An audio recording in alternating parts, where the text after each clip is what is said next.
INB news కి స్వాగతం. రంగారెడ్డి జిల్లా శేర్లింగంపల్లి నియోజకవర్గంలోని సైబరాబాద్ పోలీస్ కమిషనరేట్లో 80వ స్వాతంత్ర్య దినోత్సవ వేడుకలు శనివారం ఘనంగా నిర్వహించారు.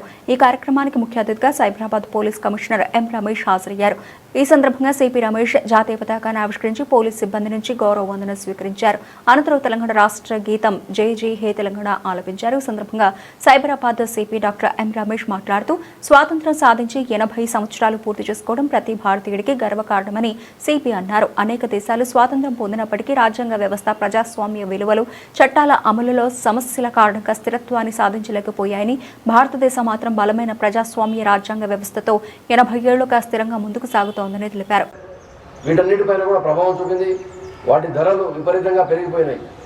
అయినప్పటికీ కూడా ప్రత్యామ్నాయ వ్యవస్థను చేసుకుంటూ మేక్ ఇన్ ఇండియా అనే నినాదాన్ని ముందుకు తీసుకొని మన దేశంలో స్వయం ప్రతిపత్తి సాధించడానికి మనం ఎంతో ప్రగతి సాధించాము.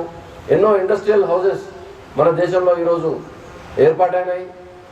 మనము ఇప్పుడు పైన ఎగిరే డ్రోన్ కూడా మన దేశంలో తయారు చేసుకున్న పరిస్థితిలో మనం వచ్చాం. మన హైదరాబాద్లో రాకెట్ కూడా తయారు చేసి గత నెలలో మన హైదరాబాద్ కుర్రాళ్ళు ఇద్దరు రాకెట్ని ఇక్కడ తయారు చేసి ఎగిరించే పరిస్థితికి వచ్చింది. మన దేశంలో రాకెట్లకు సంబంధించినటువంటి, శాటిలైట్కి సంబంధించినటువంటి అన్నీ కూడా మన తెలంగాణ రాష్ట్రంలో హైదరాబాద్ నగరంలో మనం తయారు చేస్తున్నాం. పెద్ద పెద్ద ఎయిర్ క్రాఫ్ట్ ఇంజిన్కు సంబంధించిన పార్ట్స్ అన్నీ కూడా మన తెలంగాణలో ఉత్పత్తి చేసి మనం ఎగుమతి చేసే పరిస్థితికి వచ్చింది. ఈరోజు మన సైబరాబాద్ లిమిట్స్లోనే మనము ప్రపంచంలో